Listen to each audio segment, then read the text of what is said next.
Il y a puissance dans le nom de Jésus. Il y a puissance dans le nom de Jésus. Bonjour, bonsoir. C'est avec grand plaisir que je me joins à vous pour pouvoir partager la parole de Dieu avec vous. Je suis le frère Ismaël Josué de la communauté évangélique Maranatha à Noisy-le-Grand. Aujourd'hui, nous voulons parler d'un thème qui nous concerne tous et qui va nous faire du bien, à savoir fuir les passions de la jeunesse. Lorsque nous parlons de la jeunesse est une période de la vie très importante. Si tu rates ta jeunesse, tu rateras presque toute ta vie qui va suivre. Voilà pourquoi dans ta jeunesse, les décisions que tu prends, les choix que tu fais détermineront la personne que tu seras demain. Voilà pourquoi prends le temps de réfléchir à chaque acte que tu poses, parce qu'à chaque acte que tu poses, il y aura une conséquence derrière. Lisons la parole de Dieu. La parole de Dieu nous dit dans 1 Timothée 2 au verset 22, « Fuis les passions de la jeunesse et recherche la justice, la foi, la charité, la paix avec ceux qui invoquent le Seigneur d'un cœur pur. » Ici, l'apôtre Paul s'adresse à son fils dans la foi, il s'adresse en fait à ce jeune homme qu'il est en train de coacher dans la foi, et il est en train de lui dire, Timothée, tu sais quoi? Fuis les passions de la jeunesse. Fuis les passions de la jeunesse, parce que je sais que non, ce que Dieu a prévu dans ta vie, ce que Dieu veut faire avec toi, si tu n'arrives pas à fuir les passions de la jeunesse, non, ça va détruire ton ministère, ça va détruire les dons, les talents que Dieu a déployés dans ta vie. Non, ça va ramener de l'ivraie dans ta vie. Voilà pourquoi, non, je te demande de fuir les passions de la jeunesse. Non, il est en train de lui dire, en fait, ne fais pas comme tout le monde. Lorsque nous parlons de fuir les passions de la jeunesse, nous parlons de ne pas faire comme ta génération. Voilà pourquoi la Bible nous dit dans Romains, il dit ne vous conformez pas au siècle présent. Donc la Bible est en train de nous dire que non, ce n'est pas simplement les siècles de l'apôtre Paul ou de Timothée. Non, mais même actuellement, dans le siècle présent, tu ne peux pas faire comme tout le monde, alors que tu es appelé à être chrétien, alors que tu es appelé à marquer la différence.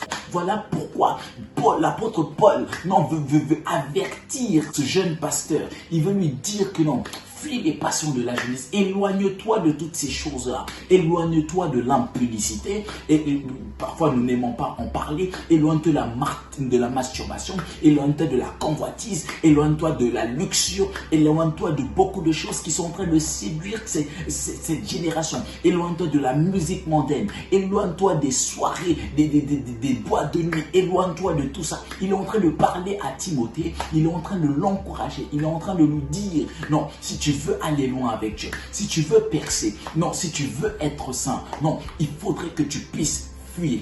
Et j'aime le terme que l'apôtre Paul utilise. L'apôtre Paul va dire à Timothée, ne résiste pas contre les passions de la jeunesse. Il va lui dire, fuis les passions de la jeunesse. Parce qu'il y a des choses, bien aimées, il y a des choses, jeunes, toi qui me regardes, il y a des choses avec lesquelles on ne résiste pas. Non, il y a des choses avec lesquelles on ne lutte pas. Il y a des choses avec lesquelles il faut fuir.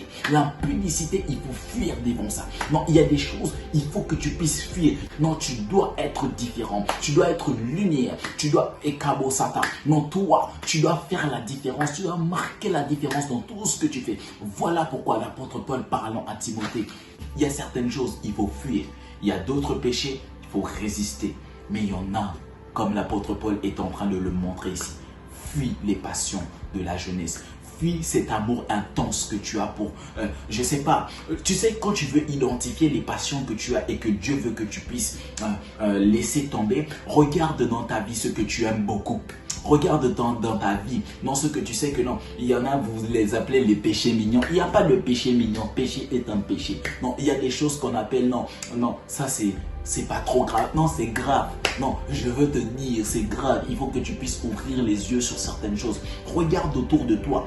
Analyse ta vie. Non, il est temps que tu puisses te libérer. Il est temps que tu puisses te débarrasser de tout cela. Il est temps que toi, tu puisses être libre, non, de tes passions. Il est temps que tu puisses être libre, non, de sorte à ce que la paix puisse s'installer dans ton cœur. De sorte à ce que Satan, l'amour puisse s'installer. De sorte à ce que, non, la piété puisse s'installer. De sorte à ce que la sainteté puisse être ton partage. Non, je parle à quelqu'un pendant ce temps. Est-ce que tu peux prier pendant ce temps? Non, prie pendant 2 minutes. Non, dis à Dieu, je veux être libre. La Bible nous dit que non, là où il y a l'Esprit de Dieu, il y a la liberté. Voilà pourquoi pendant ce temps, je déclare, je décrète non, que l'Esprit de Dieu est en train de te visiter. L'Esprit de Dieu est en train de rentrer dans ta vie. Il te donnera la force, il te donnera la force, il te donnera le courage non, de pouvoir avancer, de pouvoir fuir tes passions pour que tu puisses servir Christ non, librement, être libre, totalement libre d'adorer et de servir le Seigneur. Voilà un peu le partage que je voulais faire avec vous pendant ce temps. Je prie que le Seigneur puisse vous encourager, puisse vous aider à résister, à non pas résister, mais à fuir les passions de la jeunesse. Non mais je sais que toi tu ne seras pas détruit parce que tu as choisi la bonne part, la part de Christ. Non, je vous bénis de là où vous êtes. Je salue mon père spirituel, le révérend Jean-Claude Mosengo.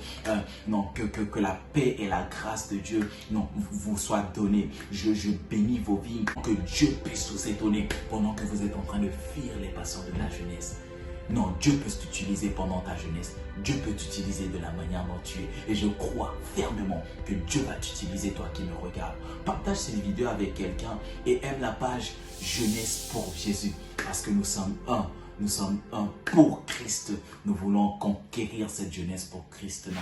Soyez bénis. Il y a puissance dans le nom de Jésus.